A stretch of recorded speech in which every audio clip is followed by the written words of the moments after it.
The New York Islanders joined the National Hockey League in 1972. Their inaugural season was inauspicious, to say the least. A mere 12 wins to go along with 60 losses, an NHL record at that time. Year two was better, but by no means a harbinger of what was to come. In 1974-75, things began to change. A playoff berth, an upset over the well-established Rangers, followed by a historic comeback against Pittsburgh. More improvement was to come, but with it, increased heartache during the next 4 playoff years. Then, in 1980, it finally all came together. Veteran leadership was boosted by a college defenseman fresh off winning Olympic gold, and soon after, the final piece arrived in a trade with Los Angeles. What came next launched something far greater than any Islanders fan could ever have imagined. Islanders number 10, Hennig. To Tonelli. Here's Tonelli with Nystrom. The pass to Nystrom is good! Bob Nystrom! And the New York Islanders have won the Stanley Cup! A sudden death overtime goal by Bob Nystrom! This is Tormat to Dynasty, celebrating the 45-year anniversary of the New York Islanders' first Stanley Cup championship. Welcome to this NHL wraparound special. Vic Morin and Neil Smith with you, and we are honored to have 3 members of those Islanders Stanley Cup winning teams from 1980 through 1983. Captain Dennis Potvin, left wing John Tonelli, and defenseman Ken Morrow. And Neil, before we start with our discussion, Bobby Nystrom's goal to this day, one of my favorites of all time, because it wasn't a typical overtime goal. It wasn't on a scramble. It wasn't on a broken play. It was a set play with a phenomenal pass from John Tonelli to Bob Nystrom. And it was startling too. I was sitting in my basement in Toronto, watching the Islanders, who I'd followed since their inception because of Jimmy DeVillano and my relationship with him. And I'm sitting there, and when Bobby tipped that puck into the net, it was like, did this really just happen? Did the New York Islanders just win the Stanley Cup? Like, is that possible? And it was an afternoon game, which made it even better. And I mean, I just sat there in astonishment thinking, oh my God, the Islanders have won the cup. Like, this is insane. And I was so happy, of course, because of my relationship with Jimmy D and so on. So it was, that was a goal. I'll never forget it, much less these guys. It was tremendous. Let's get some firsthand accounts and welcome our guests in. Denny, welcome in, the captain of 4 straight Stanley Cups. That won't be done again. The Oilers didn't even do that. So welcome in here. And of course, John Tonelli, a guy that was involved with a lot of famous Islander goals, including that one that almost made me crap my pants with Pittsburgh in that 3 out of 5 where you scrambled back onto your feet after getting away from Baxter and getting to the front of the net. That was something else. And of course, Kenny, my old friend, we played hockey against each other in Bowling Green. And I was telling Vic before you got on here, I said, Kenny was even on the team where our upstart Western Michigan Broncos beat them in overtime. And it was a major upset where we got to keep going to St. Louis and Bowling Green, a powerhouse with Mike Laiud in net, Ken Morrow on defense, and they were out and we kept going. And that led me to talk about whether or not Bowling Green had ever won a national championship, because I wasn't sure. And of course, you know, and I now know that in 1984 with Gary Galley and Dave Ellett and Gino Cavallini, that the Bowling Green did win a national championship. And this year, the Western Michigan Broncos won a national championship for the first time. So it only took us how many years after your team? 41 years later, we were able to get one. But congratulations on that, Neil, and to Western Michigan. Yeah, well, it's as you know, it's great for the program when you can do that. And Bowling Green has always been a wonderful program, and now hopefully Western can be of the same ilk. 45 years later, guys, do the stories get better? Do they get more embellished over time? And are things as vivid as they were back in 1980? Well, not for me. When I started thinking about doing this interview, I had to go back and take a look at some of the stats and even some of the teams that we played. But it's not as clear as it used to be. That's probably my issue.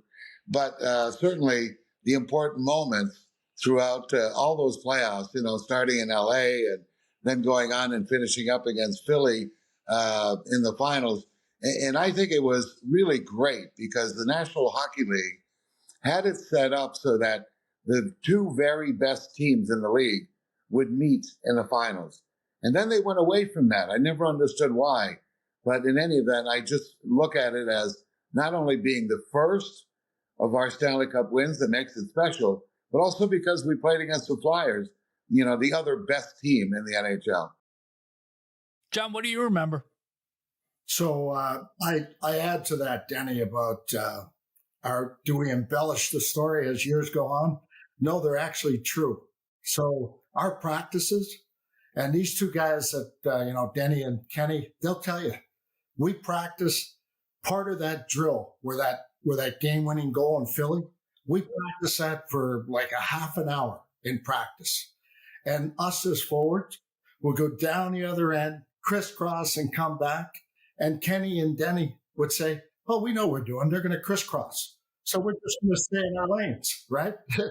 So, and the object of the drill was to get one of the defensemen to commit so we could create a 2-on-1. And if you look back at that goal, for a split second, Bob Daly bit for just a half a second, and that created that slight opening for us to execute that play that Al wanted us to practice every day. He got by Bob Daly. That was Bob Nystrom, right? Yeah, on the far side. And then you were able to, I remember when you pulled that puck back on your forehand, I didn't know if it was going to be a backhand pass, but I guess you pulled it back on your forehand. Do you remember why you did that? Well, when I came across, when Bobby and I crisscrossed after getting the feed from Lauren Henning, I had a little bit of room. For a split second, I was thinking shoot. But then when Moose Dupont committed to me, it was a good decision by me to give it to Bobby Nye because he was wide open. And the only thing that I needed to do was give him a nice crisp pass. And boy, did he finish it from that point on. Kenny, you were just coming out of a gold medal. And what was your experience first joining the Islander team that had fallen short in playoffs, really more so the previous 4 years, but you're coming in, the expectations are still high. What was it like to be around this group just coming out of college and just coming out of one of the most phenomenal wins in hockey history? I think we can all agree with that, with the 1980 U.S. Olympic team.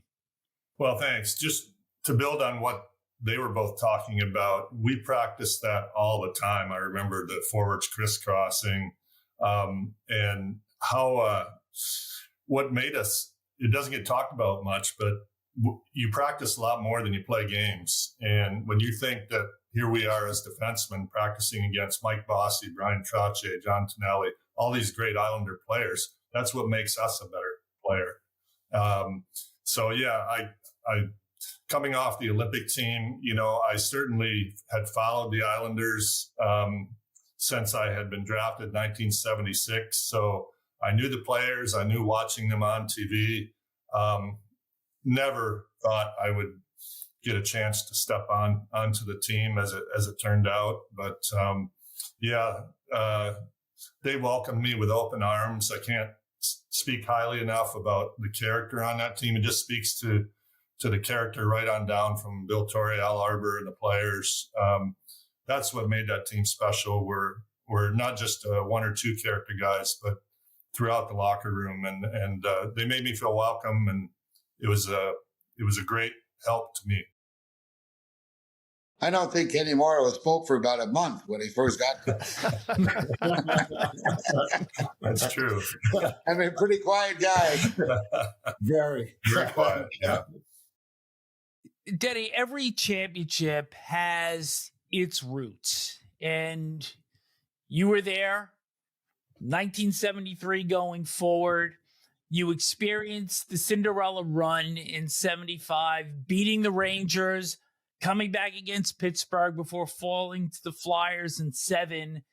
And then the team continued to improve, but in the playoffs, it got that much more difficult because in 76 and 77, you met those powerhouse Montreal teams and fell short. First in 5 games in 76, then in 6 games in 77. Then it got more difficult, losing to the Maple Leafs in the quarterfinals on Lanny McDonald's overtime goal in Game 7. And then, of course, the loss to the Rangers in the semifinals in 79, where you've already been vilified for a check that I maintain was still clean on Ulf Nielsen. But it gets harder and harder for a club at this point. And, John, you're on that 78-79 team also. And coming into 79-80, the team actually dropped to 91 points after having the best record in the league in 78-79.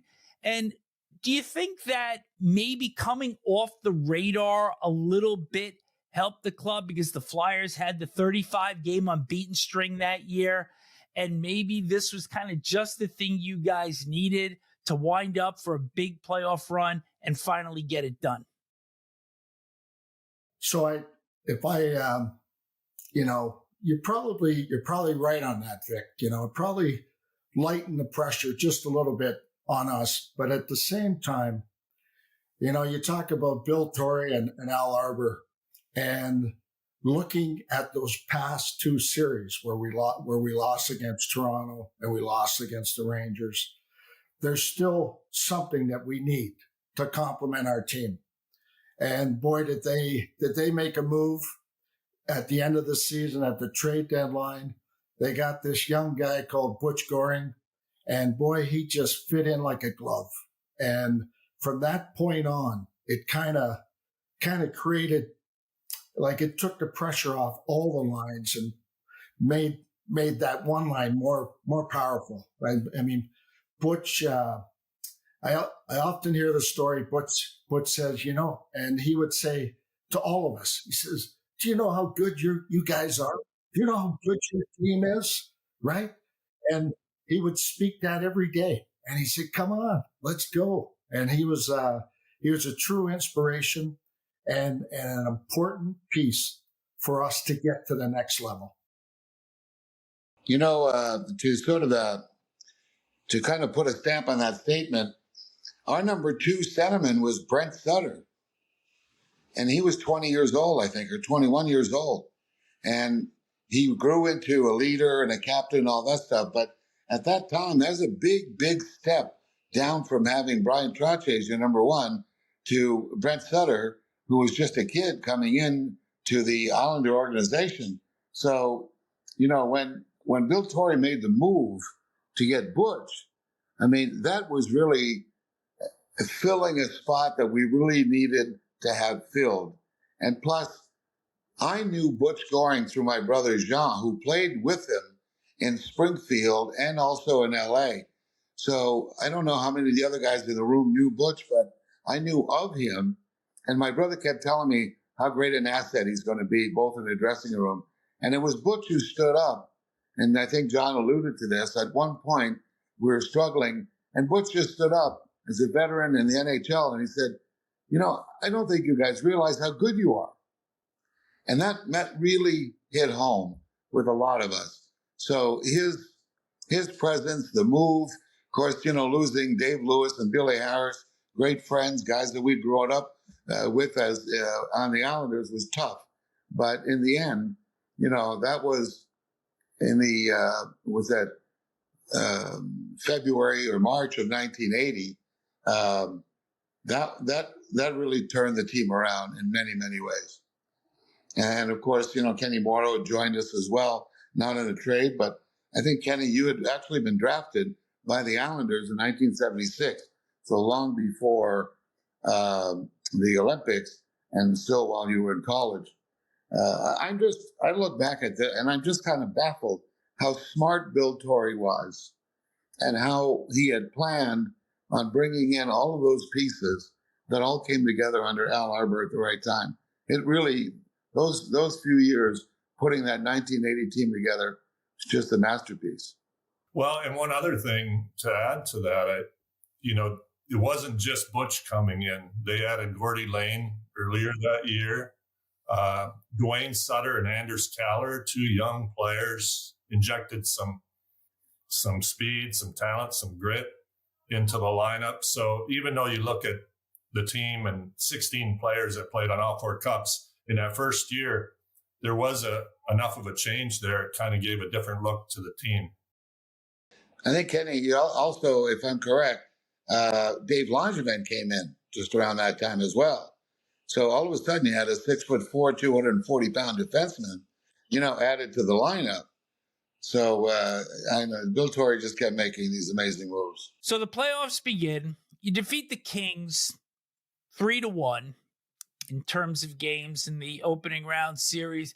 Kenny, you're the master blaster from the point, overtime winner in Game 3. Yeah, I call it my. It's been called a 48-mile-an-hour slap shot. I call it a 50-mile-an-hour slap shot. It was a typical Ken Morrow goal. It was a shot, along the ice, probably going 10 foot wide, hit their defenseman in the skate. And goalie never had a chance on it. But, the funny thing is, about 30 seconds before that, and I wasn't obviously known for, generating a lot of offense, but I had a chance right before that. I came down. Wayne Merrick had the puck behind the net. He gave me a great pass right in the slot, and I got off a really good shot for myself. And Lassard made a nice save on it, and the whistle went, and the faceoff went into the corner. And it was right after that faceoff, that the puck came shooting out to me at the point, and just get it toward the net and get it on net, and don't let it get blocked. That's everything that I think about when I shoot the puck. So. And boy, did he ever do it well. How many OT goals did you score? Or game-winning goals? Well, it's just amazing. I know. He had 3 in the playoffs. I remember, Dennis doesn't remember all his goals. He scored too many. I remember all I had 3, during that. It's funny. Somebody told me it was during that 5-year run to the finals. Shockingly, I had more overtime goals than anybody. Bobby Nystrom ended up having 4, but 2 of them were in the late 70s there. So, but, Johnny coming up with so many big goals. Dennis just did it every night. It made it a lot of fun for me to be able to score the occasional goal.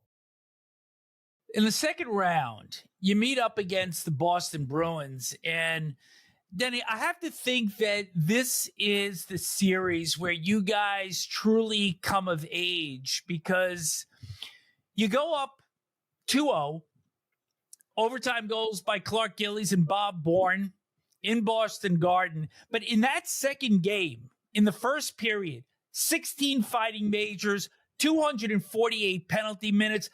Gillies and Terry O'Reilly fought 4 times during the course of that series. And if there was anything that was going to test the toughness of that club, it came out in that series. Well, that series, in my view, is the Clark Gillies series. We were a tough team. We had guys like Gary Howard, of course, Gordie Lane. We had guys that could really go. But it seemed to be a stage where Clark Gillies and O'Reilly stepped up. And I've got to tell you, I played against Terry O'Reilly for several years in junior hockey. And Terry wasn't really tough. I mean, he was not as big. He really wasn't. I mean, he played for the Oshawa Generals, and, and I don't recall him fighting much or being much of a threat, but I think when he got to the Bruins, they kind of made him into a tougher guy. He got bigger, and certainly he always had, the guts to get in there and fight. And it was a big part of his game. I mean, he was not going to be scoring 30 goals a game. So in as much as I looked at Clark Gillies, thrilled to see how he handled O'Reilly, having known Terry O'Reilly through my junior career, I had to give him a lot of credit. I really tipped my hat to him because he never backed down. He kept going after Clark. He kept getting beaten up badly. And, at the end of the series, when we all lined up to shake hands, I mean, Terry O'Reilly's face looked like a bag of golf balls. I mean, he had been hit so often like Clarkie. But that's the kind of respect that, I think all of us have for players on other teams who go to the line for their team. They'll do what they have to do. John, what do you remember most about that series and just the physicality of it? Well, I agree with Danny. That was a huge turning point for us as a team. Guys like me and some other guys that weren't the fighters on the team. Pretty much, we're sitting on the bench, and now we're watching our big brother Clarkie take on Terry.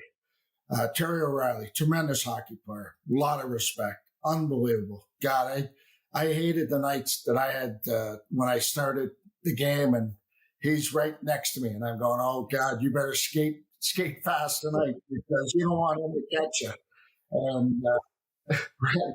So, and I remember for some reason the press was huge. We weren't going to survive the Boston Bruins. We were going to get knocked on our ass and didn't have a chance. And, that second game where Stan Jonathan comes out of nowhere and punches Bob Warmer in the side of the head. Oh, that was devastating. And the bench empties, and here we go. Everybody's got somebody. But prior to that, I hope I have my memory correct, but prior to that, Bobby Nystrom fights Jonathan Winsink. You know how scary that guy was? That guy was a scary character to play against. Big hair also. Yeah. And Bobby handled him pretty good. That was inspirational on our bench. It gave us the strength. Bobby Nye, Clark Gillies, Gary Howlett, and tremendous. Even though we weren't the fighters, it gave us a lot of strength and courage to do what we had to do, right? And you don't have that without those guys. And to have a big brother like Clarkie was to all of us, tremendous. And I was, lucky enough to play with Bobby Nye all the time, right? Realistically, if I think about it, being on the ice, you got to think twice about picking on me if Bobby Nystrom's on my right side, right? And I got to be able to play that way with a little bit more freedom because of Bobby Nye. Kenny, you were coming out of we've said it before, but obviously you're 1 year outside of Bowling Green. You'd had this fantastic experience with Team USA. But now you come into the NHL and you've got a great group of guys that are welcoming you and being great to you. But now you're sitting on the bench and you're watching like street fighting going on. You don't see that in college. You don't see that in Team USA. What were your thoughts in that series?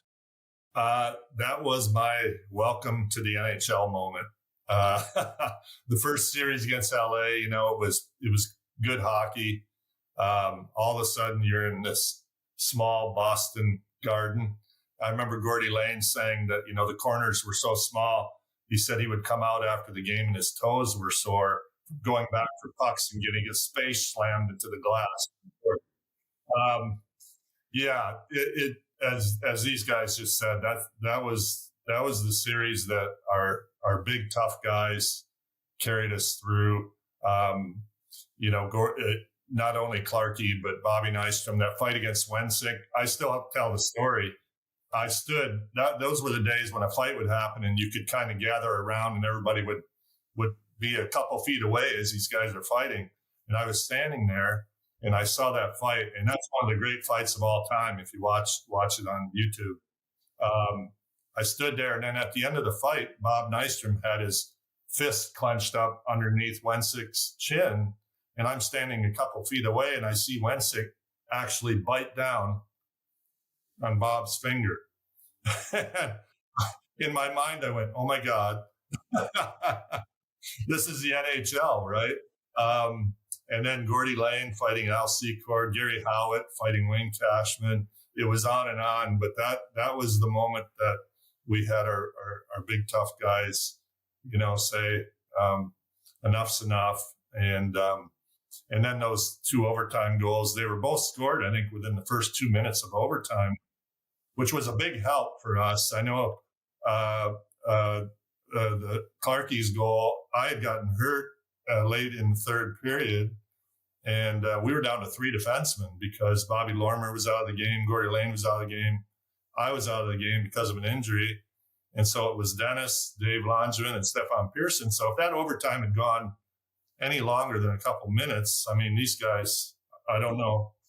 I'm sure they would have made it through, but those 2 quick overtime goals just, I think, sent shockwaves through the Bruins. Guys, I don't know if you'll remember, but I seem to recall sitting in the dressing room before that Bruin game that you're talking about, Kenny, and sitting there, and I'm thinking, I might have to fight somebody. I might have to fight. It's just one of those things. I didn't know who, and just around that time, I remember Bobby Nystrom standing up and saying, I've got Wensick. Yeah. Yeah. And all of a sudden, I kind of went, phew, it's not great. No, it just, just my whole face my whole body kind of relaxed all of a sudden. And that's the kind of team that we had. And guys knew exactly what needed to be done. Whether it's John Tonelli going to the corner and getting the puck off of anybody else who was in there, or Kenny Morrow making sure nobody got around him at the blue line. Everybody played that to the level of the game that they could bring. And when I'll never forget my feeling when Bobby Nystrom said that. I just thought, fuck, good, we'll be able to play some hockey. Thank God nobody yelled, who you got, right? That's right. Who you got, Dennis? Who you got, JT? Well, you know what? I think if somebody said that to me, I would have said Stan Jonathan, because I fought Stan Jonathan several times in junior hockey. He played for Peterborough, and I got him pretty good. And I'd never fought him in the pros. And that game, we were coming into a face-off at some point, and Jonathan skated by me and he said, "You're mine." And I thought that at some point I was going to have to fight him. Fortunately, it didn't happen. But that's the backstory with Stan Jonathan, having fought him in junior and fully expecting that in a series against the Boston Bruins, I would have to fight him. But fortunately, like I said, it didn't happen. The reality is that series probably should have been done in 4, except for Jerry Cheevers in the 4th game of that series at Nassau. But you finish it off in Boston with a 3-goal third period. Series over in 5 games. You get up 3-0 on Buffalo. Nystrom scores the 3rd of his 4 career overtime goals against Bob Sauve in the 2nd game in double overtime. You go up 3-0. Sabres win 2. And then take a 2-0 lead in game 6. Is there any anxiety starting to set in that maybe this is starting to get away a little bit?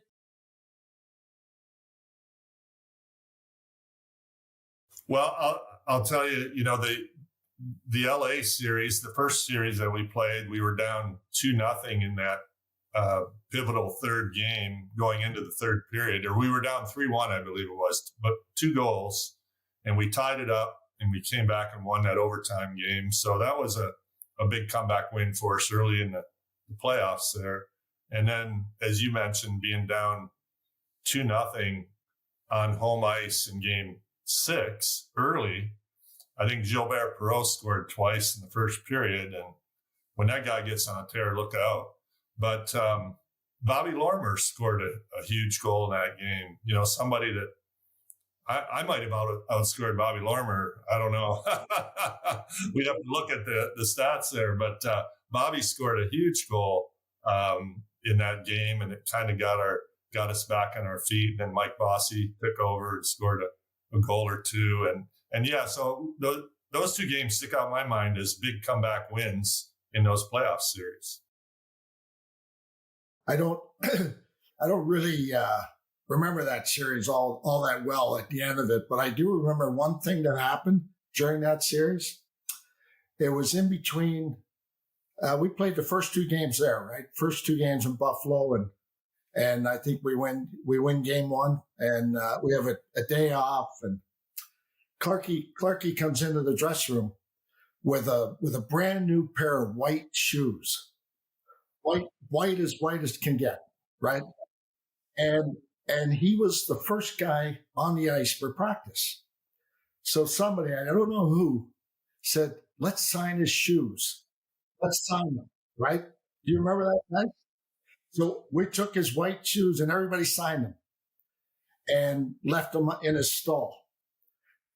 And when practice was over and he came into the dressing room and saw those shoes signed, not a word was spoken. Didn't say a word, just showered up and left the dressing room. Didn't say a word. Next day, there were a brand new pair of shoes in his locker. And that was the end of it. But boy, was he mad. Remember how mad he was? Am I going too far by thinking that Dwayne Sutter may have been the inspiration behind Guilty.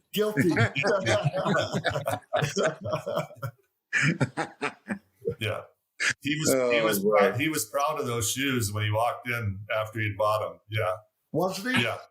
Proud as a peacock. Yeah. He just walked in with my shoes.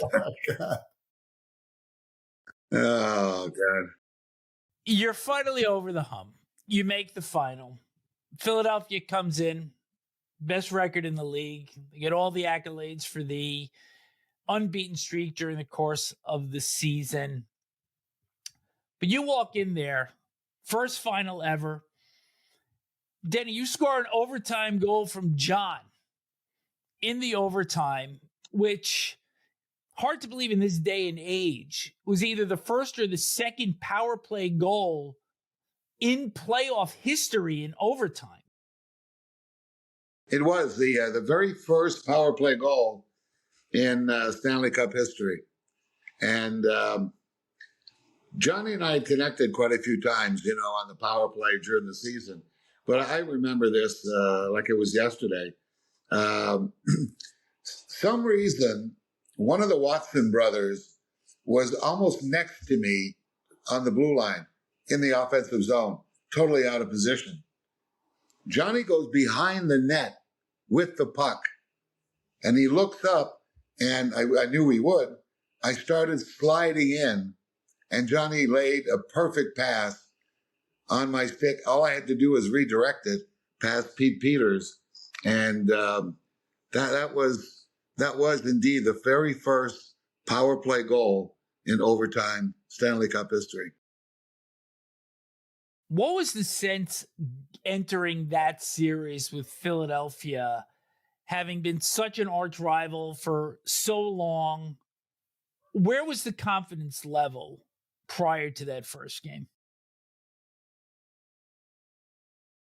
I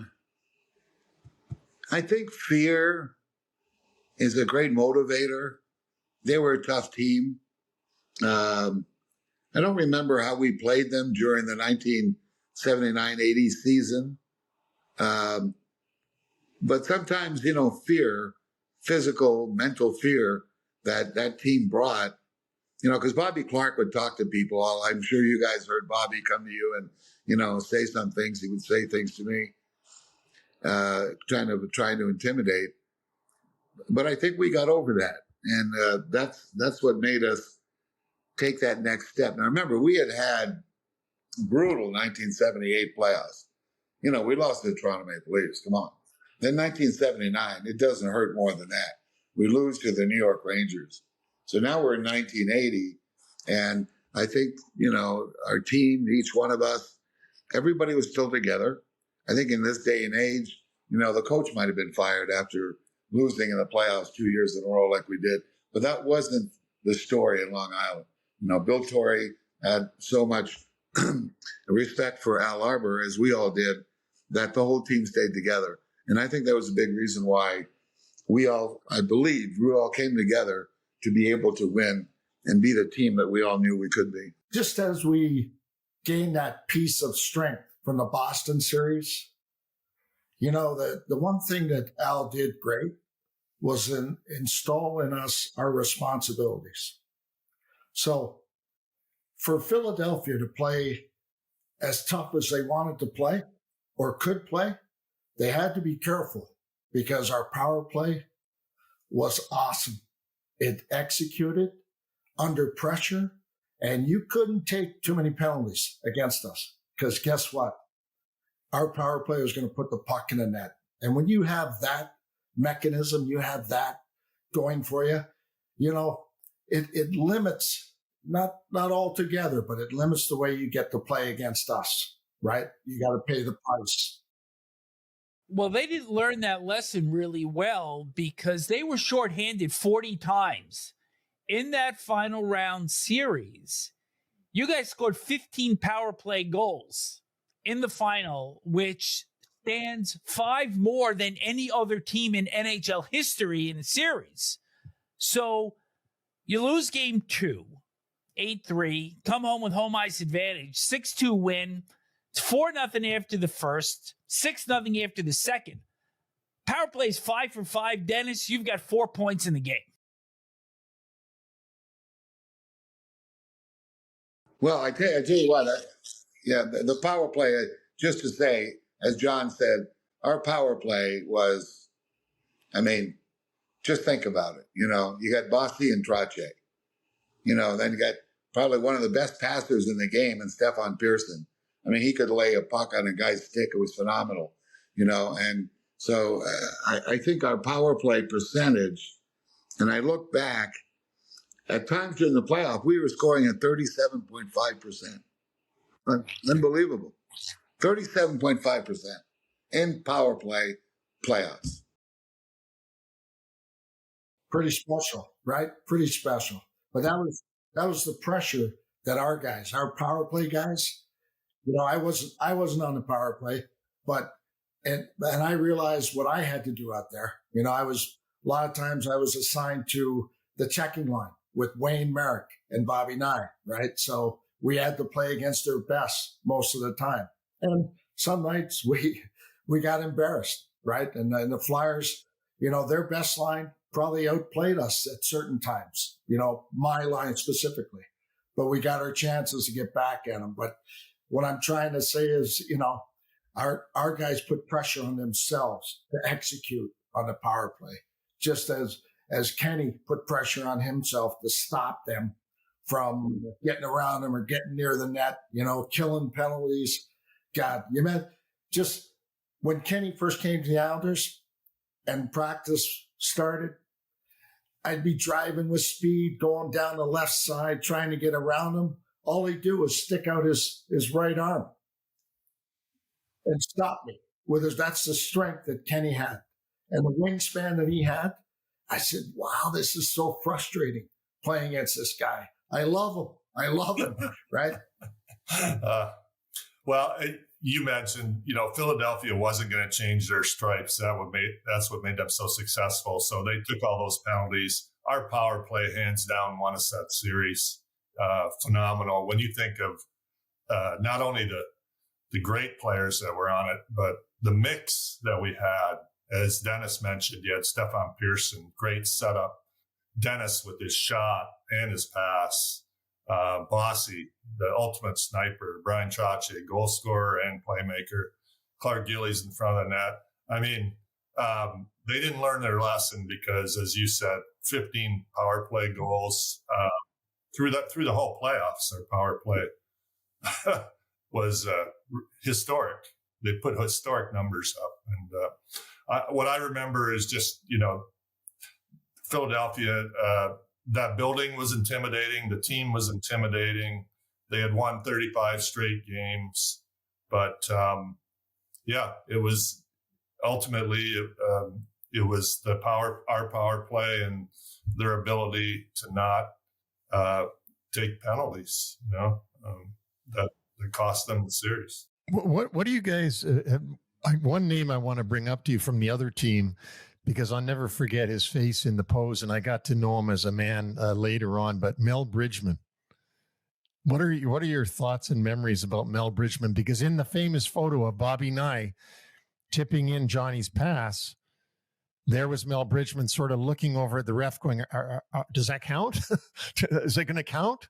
Like, you know how you do, because please say it doesn't count. Mel Bridgeman was a tough guy, though, wasn't he, to play against? Nasty guy, tough as nails. And I don't think he talked too much, but Dennis, you're right. Bobby Clarke, oh my God, he would talk to us all the time. And remember Ben Wilson? Jeez. So there's a face-off outside our blue line, and Ben Wilson comes up to my center ice with Wayne Merrick and says something to him, and the face-off hasn't happened yet. We're just standing there, and then I look at Wayne. He starts to laugh in that deep laugh of his, and the puck hasn't dropped yet. So I skated over to him and I said, "What's so funny?" He says, "Johnny, Ben just came up to me and he says, if I skate across their blue line, he's going to break my arm." And I said, "Okay, let's go." That's what Ben told Wayne. "I'm going to break your arm if you come across my blue line." Oh, God. Scary. I lined up in the defensive zone playing left defense, and Mel Bridgeman probably got kicked out of the face-off circle because he usually would take the face-off. So I'm lining up in our zone, and Mel Bridgeman is right there next to me, and he looks up to me and he says, "I'm going to break your face."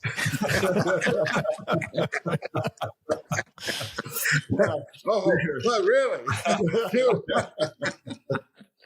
So it would have been amazing to be able to have players. I don't think we had anybody wired, for sound back in those days.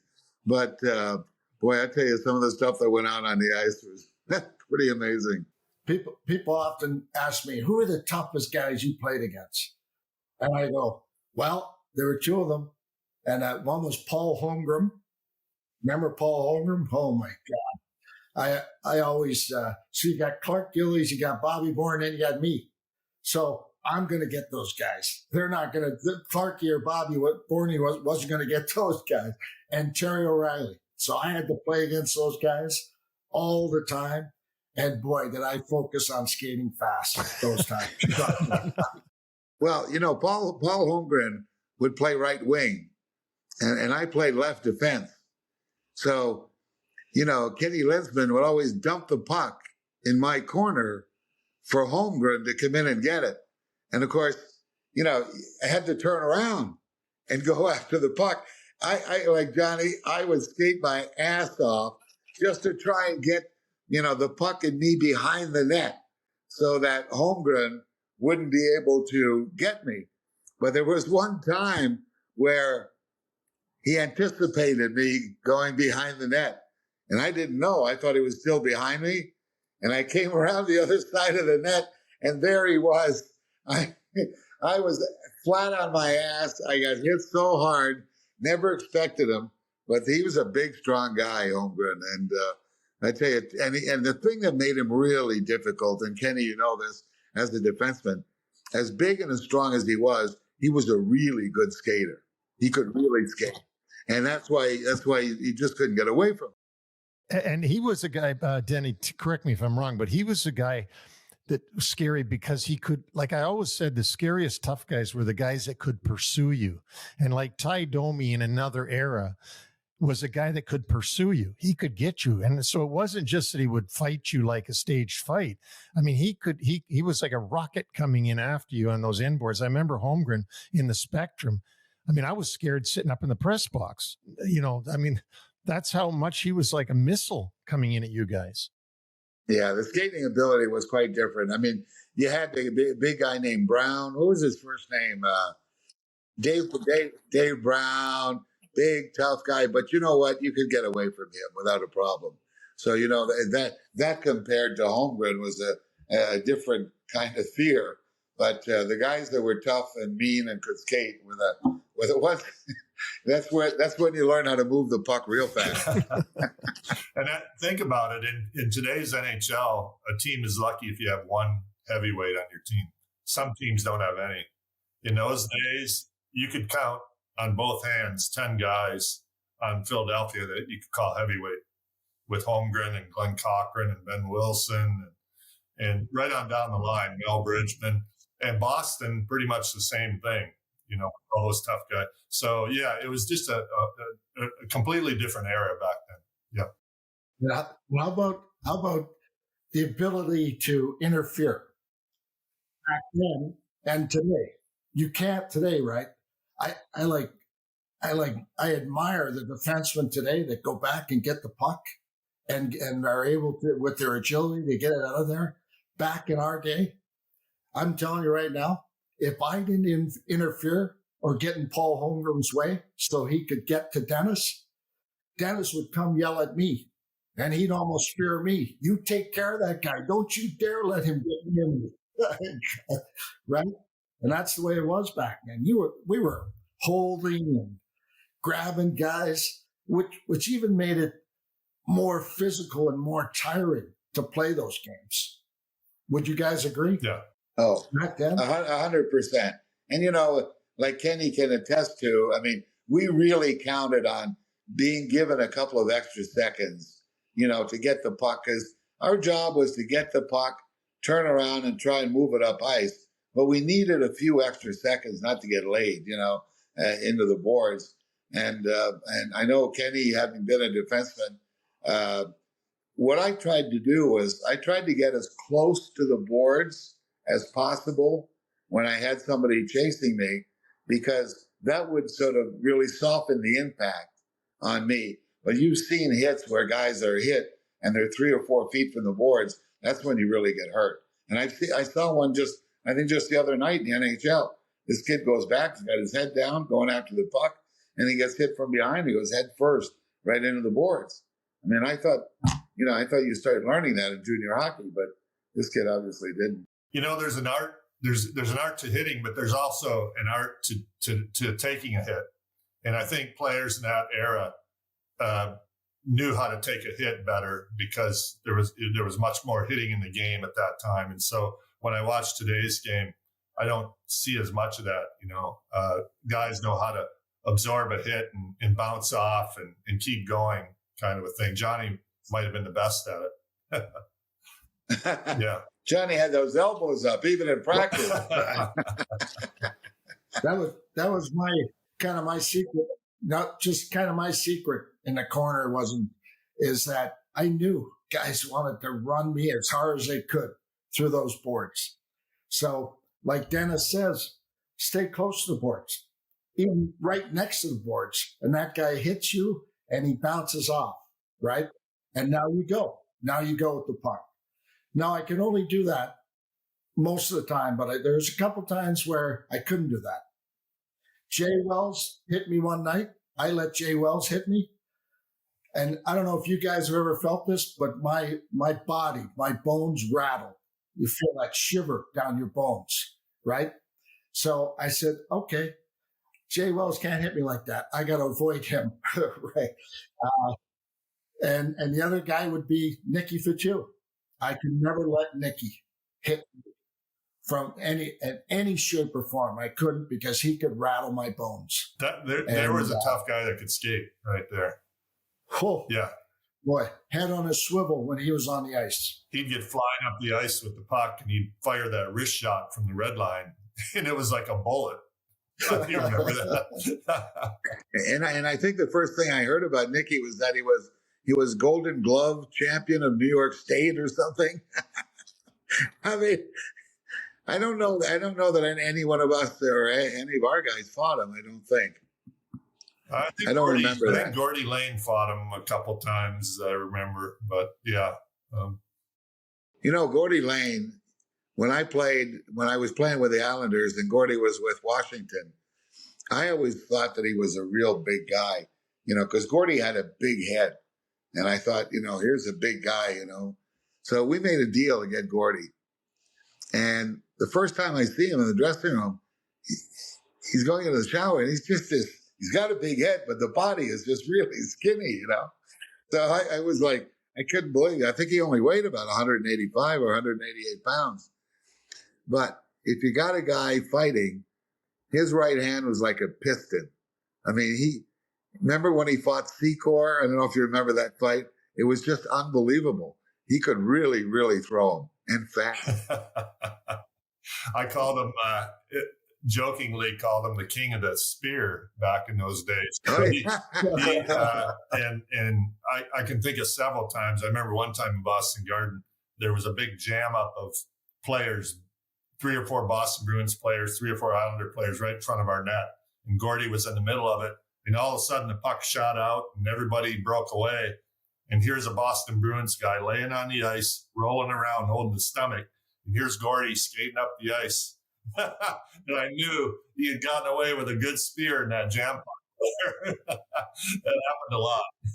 When I first started playing with Gordie, when he was traded to our team, I told him, I said, look, we try and divide the ice in half. I go to the corner, you stay in front. You go to the corner, I stay in front. And so I said, just make sure, you stay in front. And Gordie, had a stutter. So he didn't say a lot of words. But the only word I heard or the 2 words in kind of acknowledging what I had said, he just said, I'll stick him.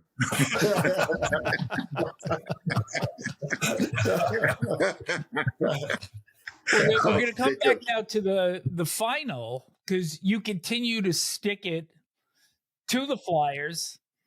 Game 4, it's a 5-2 win. 5 different goal scorers: Bossy, Goring, Trottier, Nystrom, Gillies. So now you're heading down to Philadelphia for the 5th game. Was the sense that you were going to be able to wrap it up there? Was it 6-3 final? 6-3, yep. I think we were in the game like early on. I think it was tied after the first period, and then they kind of pulled away later in the game. I think Stefan Persson had a couple goals that game, if I'm not mistaken. You had a 1-0 lead in the second. Oh, we did? Okay. Yeah. Oh, wow. But I don't remember that. But yeah. I can't say I expected to win there. I mean, that was a tough building. They didn't lose many games in that building. So having a 3-1 lead certainly put us in a better spot than going in there, tied at 2 and being on their home ice. So you bring it back to Nassau, May 24th. It's an afternoon game on CBS.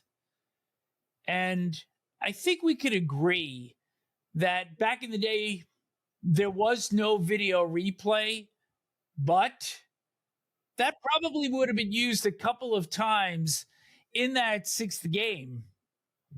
Because Reggie Leach opened the scoring, but Denny, you scored on a power play goal, which to me was at chest level. I don't think there was any question, even though the Flyers wanted that goal overturned, and Bob Myers refused.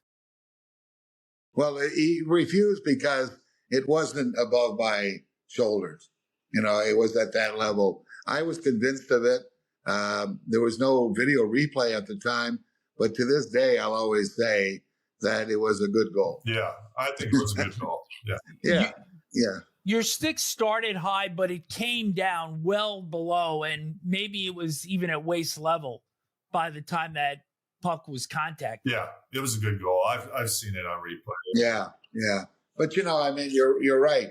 I think one of the thing I did remember is I'm watching the puck, and my stick is up, but then I follow it down, and I'm conscious that I'm going to make contact with it at the shoulders or below. So, and like Kenny said, I think it was obvious to people around that it was not a high stick. Can we agree the second goal by Dwayne Sutter would have been called back in this day and age with the drop pass from Gillies that came outside the blue line? Absolutely. And, Absolutely. That was a good foot offside. Yeah.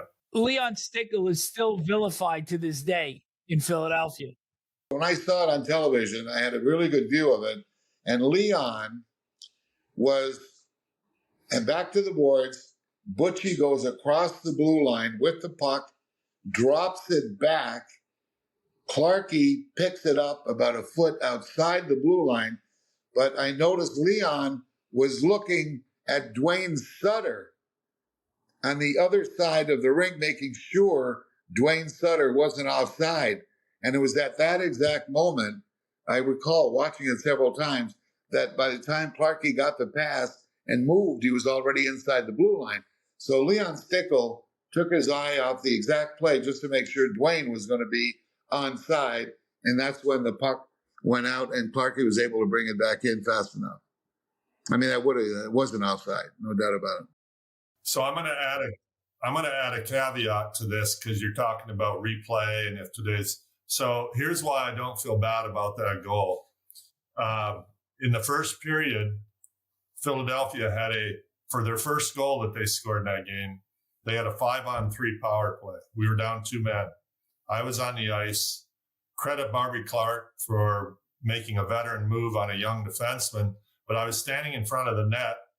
Bobby Clarke standing there, and he literally locked my stick under his arm. I had my stick up around his waist here, and he went like this, and he locked my stick. And if you watch video replay of it, I'm trying to pull my stick out. So not only do they have a 2-man advantage, but I can't use my stick in front of the net. And the pass goes across, and they score a power play goal for their first goal. So I call it even Steven. We get the offside goal, and they get a goal that was clearly should have been a penalty, especially with the 2-man advantage that they have. So it's even Steven for me. That goal would have been called back. It would have been. Well, the game is 2-2 after the first because Brian Propp scores for the end of the first period. Then in the second, Bossy on a power play. Bobby Nystrom from you, John, with 14 seconds left in the second period. And looking at some of the interviews that have been done since then, Bobby Nystrom said that a lot of the guys were already high-fiving and shaking hands and stuff like that after the second period, perhaps being a little overconfident that this thing was in the bag. From your perspective, what was going on in that room? Is that story accurate, or are there some differing tales? In the second intermission, yes, there's no doubt that we lightened our focus. We just took a little break from the drive that we had going and what we needed to have to beat them. And that's what happens, right? You see it all the time throughout the NHL when guys lose it for a quick split second, or they lose that focus and that thought, that other team builds momentum and catches it pretty quick. And we sure found that out in that third period. Yeah. Bob Daly and John Paddock scored within the first 6:02 to tie the game at 4. So now you're coming back into your locker room, essentially facing the fact that if you give up the next goal, you're going back to Philadelphia for a 7th game. How's the mood now? Pretty scary to have that thought. But I remember specifically Bobby and I yelling out, "I'm going to get it. Who's going to get it? I'm going to get it." And a bunch of guys started yelling who was going to get it, and we just kind of regrouped as well as we could and walked out to that ice for overtime. And it was pretty scary because we all played with in the back of our mind. We didn't want to go back to Philly, not a shot, because the momentum would have shifted so hugely towards them.